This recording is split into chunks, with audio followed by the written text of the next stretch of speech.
Lagi Musa dan para tua-tua Israel memerintahkan kepada bangsa itu, "Berpeganglah pada segenap perintah yang kusampaikan kepadamu pada hari ini.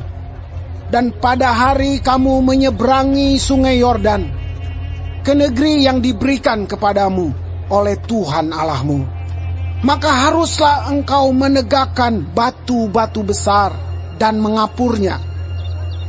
Lalu pada batu itu haruslah kau tuliskan segala perkataan hukum Taurat ini sesudah engkau menyeberang, supaya engkau masuk ke negeri yang diberikan kepadamu oleh Tuhan Allahmu, suatu negeri yang berlimpah-limpah susu dan madunya, seperti yang dijanjikan kepadamu oleh Tuhan Allah nenek moyangmu.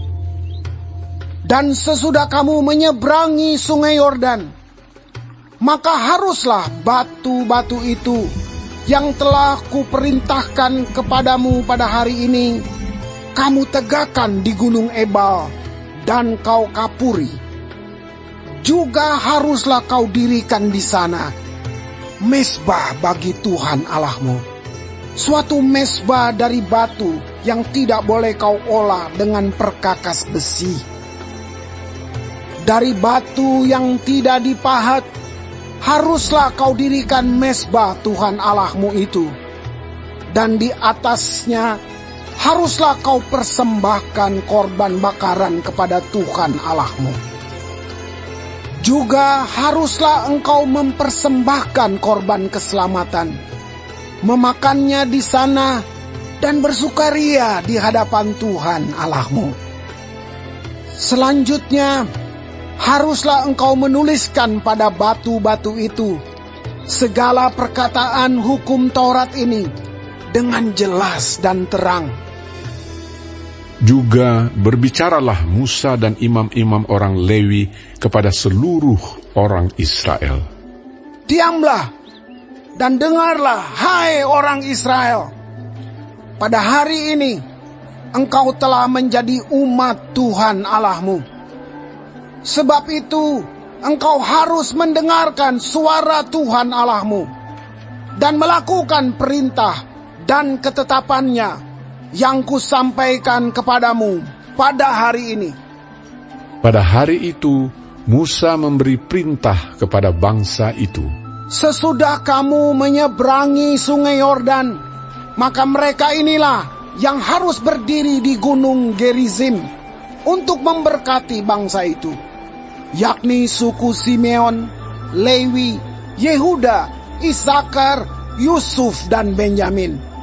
Dan mereka inilah yang harus berdiri di Gunung Ebal untuk mengutuki, yakni suku Ruben, Gad, Asyer, Zebulon, dan serta Naftali. Maka haruslah orang-orang Lewi mulai bicara dan mengatakan kepada seluruh orang Israel dengan suara nyaring, terkutuklah orang yang membuat patung pahatan atau patung tuangan, suatu kekejian bagi Tuhan, buatan tangan seorang tukang, dan yang mendirikannya dengan tersembunyi. Dan seluruh bangsa itu haruslah menjawab, amin. Terkutuklah orang yang memandang rendah ibu dan bapaknya. Dan seluruh bangsa itu haruslah berkata, amin. Terkutuklah orang yang menggeser batas tanah sesamanya manusia. Dan seluruh bangsa itu haruslah berkata, amin. Terkutuklah orang yang membawa seorang buta ke jalan yang sesat. Dan seluruh bangsa itu haruslah berkata, amin. Terkutuklah orang yang memperkosa hak orang asing, anak yatim dan janda. Dan seluruh bangsa itu haruslah berkata, amin. Terkutuklah orang yang tidur dengan istri ayahnya, sebab ia telah menyingkapkan puncak kain ayahnya. Dan seluruh bangsa itu haruslah berkata, amin. Terkutuklah orang yang tidur dengan binatang apapun. Dan seluruh bangsa itu haruslah berkata, amin. Terkutuklah orang yang tidur dengan saudaranya perempuan, anak ayah atau anak ibunya. Dan seluruh bangsa itu haruslah berkata, amin. Terkutuklah orang yang tidur dengan mertuanya perempuan. Dan seluruh bangsa itu haruslah berkata, amin. Terkutuklah orang yang membunuh sesamanya manusia dengan tersembunyi. Dan seluruh bangsa itu haruslah berkata, amin. Terkutuklah orang yang menerima suap untuk membunuh seseorang yang tidak bersalah. Dan seluruh bangsa itu harus berkata, amin. Terkutuklah orang yang tidak menepati perkataan hukum Taurat ini dengan perbuatan. Dan seluruh bangsa itu haruslah berkata, amin.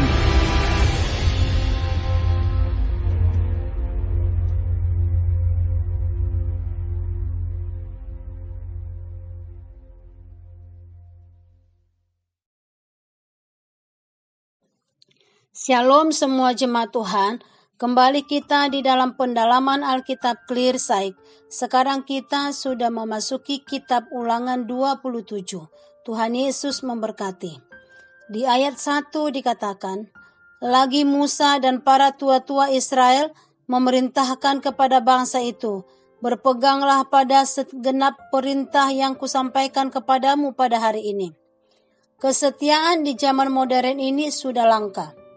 Musa menantang umat Israel untuk kembali mengikrarkan ulang akan komitmen setia mereka kepada Tuhan, sama seperti ikrar nenek moyang mereka ketika di Gunung Sinai. Agar umat Israel tidak lupa akan perjanjian dan supaya mereka tetap setia, maka mereka menyeberangi sungai Yordan dan memasuki tanah perjanjian, dan dibangunnyalah monumen berupa batu peringatan dan mezbah. Mereka menuliskan Taurat pada salah satu batu dan mengadakan persekutuan dengan mempersembahkan korban keselamatan. Kita perlu mencari waktu sejenak di antara kesibukan kita. Gereja Tuhan sudah memfasilitasi kita, telah mengadakan doa 1 jam setiap hari, Senin sampai Sabtu jam 13 atau jam 1 siang. Oleh karena itu kami mengajak semua jemaat Tuhan untuk ikut bergabung, mengingat kembali akan perbuatan Tuhan di dalam hidup kita, supaya kita bisa tetap setia kepada Tuhan, sebagaimana Ia Tuhan telah setia kepada kita. Tuhan meminta Israel menuliskan hukum-hukumnya di atas batu yang mereka ambil dari sungai Yordan yang sudah mereka seberangi. Batu itu diletakkan di atas gunung Ebal dan dikapuri. 12 ucapan kutuk yang diucapkan oleh sebagian suku Israel di Gunung Ebal dan Gerizim merupakan suatu ikatan perjanjian antara Tuhan dan bangsa Israel yang begitu serius dan kudus. Pengelompokan ke-12 ucapan kutuk tersebut adalah sebagai berikut. Yang pertama, ucapan kutuk terhadap pelanggaran hukum pertama dan kedua dari 10 hukum Allah. Yang kedua, ucapan kutuk terhadap pelanggaran dari hukum yang mengatur kehidupan dengan sesama. Sikap yang dikutuk adalah melecehkan orang tua, saudara, harta milik sesama, kekudusan pernikahan, dan nyawa sesama. Yang ketiga, ucapan kutuk terhadap pelanggaran pasif hukum Taurat. Hukum Taurat bukan saja untuk tidak dilanggar, tetapi juga diterapkan dalam perilaku setiap hari. Kita bersyukur di dalam Tuhan Yesus tidak ada lagi kutukan yang menimpa kita, karena pengampunannya sudah tuntas dan selesai. Pengampunannya memampukan kita untuk belajar apa yang Tuhan kehendaki untuk kita lakukan dan yang tidak kita lakukan, yang tentunya menunjukkan kita sebagai anak Tuhan. Kita sebagai umat Tuhan, umat yang sudah percaya kepada Yesus Kristus, kita tidak punya pilihan selain mentaati hukum dan perintah Tuhan. Ketidaktaatan di dalam melakukan perintah Tuhan mendatangkan kutuk, dan hanya melalui ketaatan kepada perintah Tuhan kita memperoleh berkat-Nya. Amin. Tuhan Yesus memberkati.